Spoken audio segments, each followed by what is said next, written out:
Hace 6 años hice un viaje de 600 kilómetros para conocer a la persona que cambiaría mi vida. Él es mi primo José. Y esa sonrisa nos tenía enamorados a todos. Pero cuando tenía 2 años y medio, algo ocurrió. Esa sonrisa desapareció. Dejó de aprender nuevas palabras, no te miraba a los ojos y cuando lo llamabas no te prestaba atención. Fuimos a un médico, a otro médico, a otro médico y el diagnóstico fue autismo. Tienes un primo que quieres un montón y le diagnostican autismo. ¿Qué haces? Pues hacer algo. Por su 3er cumpleaños le preparé la canción de cumpleaños feliz en pictogramas. Llegué a casa de mi tía y le dije: José, cumpleaños feliz, te deseamos todos cumpleaños feliz. ¡Bien! Y José me quita el papel y se va corriendo a su madre y le canta la canción de cumpleaños feliz. Y se va corriendo a su padre y le canta la canción de cumpleaños feliz. Y esa fue su forma de demostrarnos que así es como él aprendía. Pasó el tiempo y le preparamos el cuento del calzoncillo de José. Un cuento para que dejara el pañal y se fuera solo al baño. Con él funcionó muy bien. Y yo, que había estado buscando en internet material de trabajo para trabajar con él y no encontraba nada, decidí compartirlo. Lo colgué en un blog vacío, que solo estaba el cuento y una frase de cuento adaptado a pictogramas para dejar el pañal y ir solo al baño. Y entonces empezaron a escribirme. Me escribían madres, me escribían profesionales, de todos los rincones del mundo para decir gracias. Gracias por compartir este material, porque nosotros también estamos buscando este tipo de material para trabajar con nuestros hijos. Y bueno, entonces yo empecé a contar mi historia. Y me iba al frutero del barrio y le contaba lo que había ocurrido. Y se lo contaba a mis compañeros de la facultad. Y se lo contaba a mis amigos. Y entonces la gente empezó a sumarse y dijo, pues este sueño que tú tienes de hacer cuentos y ponerlos a disposición de todo aquel que lo necesite, nosotros nos unimos. Y llegó la primera ilustradora que dijo que iba a ilustrar los cuentos, y las primeras asociaciones que se sumaban con sus profesionales, y la primera persona anónima que nos publicaba en su blog contando la historia. Y así poco a poco, eso que era un sueño se transformó en una realidad. Yo había estado 1 año trabajando en Suiza, y durante ese año, antes de tomar la decisión de contar esa historia, fue un proceso en el que yo tuve que decidir que quería hacer eso. Yo pensaba y decía, hay muchas familias, muchas profesionales que necesitan esto, realmente hay una demanda social. Y a veces soñaba y decía, ¿y si yo pudiera realizar este material y ponerlo a disposición de todo aquel que lo necesitara? Y un día, poco antes de volver a España, di el primer paso y dije, voy a creer en mis sueños y voy a hacerlo. Y todavía no sabía cómo, pero ya había decidido que iba a hacerlo. Así que empecé a contar mi historia, la gente empezó a sumarse y comenzó el proyecto a crecer.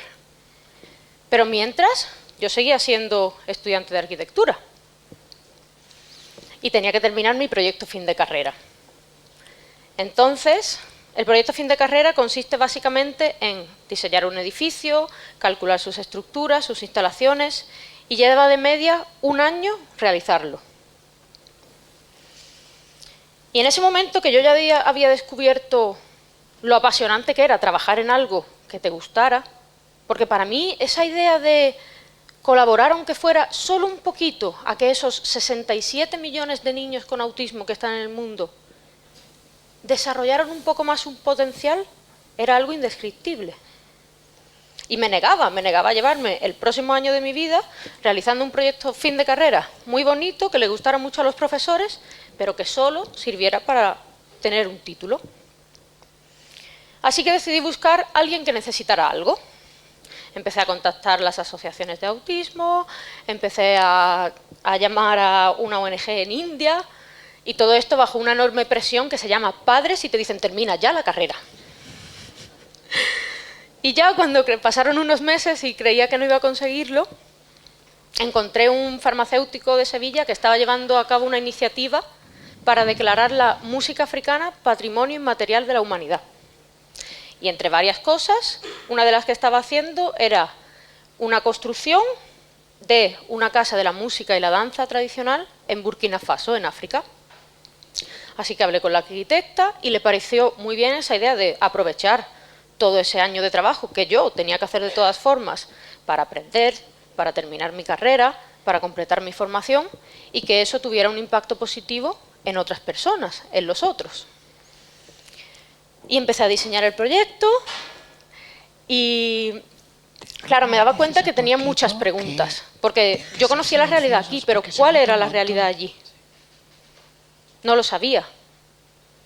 Empecé a investigar sobre sus culturas, sus costumbres, y diseñaba, pero decía, esto es lo que yo pienso que ellos necesitan, no necesariamente lo que necesitan. Así que me fui allí y me reuní, me senté en una mesa con el músico del rey, el ministro de Cultura, la asociación local que llevaba el proyecto, y empecé a escucharlos, porque eso es cooperación, ¿no? Yo aprendo de ti, tú aprendes de mí, y juntos hacemos algo. Y entonces volví a España, ahora sí con muchas respuestas, diseñé el proyecto. Iba a ser un proyecto con 3 piezas, una plaza central, y lo haríamos con los materiales locales. Íbamos a coger la propia tierra del lugar para hacer unos ladrillos prensados que con eso construiríamos el edificio. Íbamos a construirlo de una forma diferente.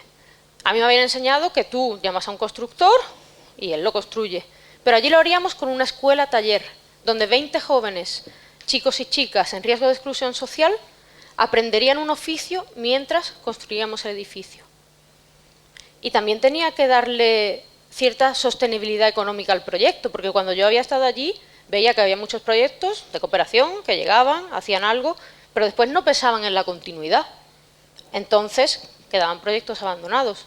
Cada edificio estaba diseñado para que funcionara, dentro se generara una actividad que creara empleo y eso le diera una sostenibilidad económica a la propia asociación local.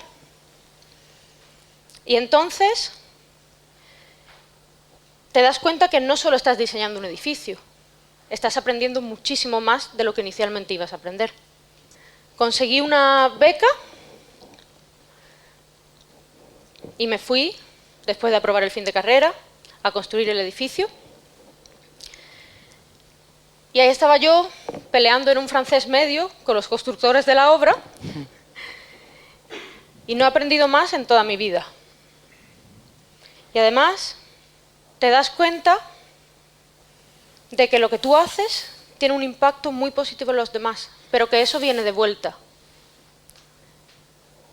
Te das cuenta de que al dar recibes y recibes mucho más de lo que tú has dado. Llegas allí y es el primer taller de formación de niños y niñas que aprenden a bailar y ver sus caras al poder transmitirte lo que han aprendido. Y llegas aquí y vas al cumpleaños de José, que ahora tiene 6 años y vuelve a sonreír y estar feliz. Y dices, ¿cuál es la distancia? ¿Cuál es la distancia real entre lo que yo tengo que hacer? Porque es mi profesión, tengo que formarme o me sirve para desarrollarme personal o profesionalmente y que eso tenga un impacto positivo en nosotros, en los otros, en la sociedad. Yo pienso que solo hay que dar el primer paso, decir, voy a hacerlo y después ya pensaremos cómo. Muchas gracias.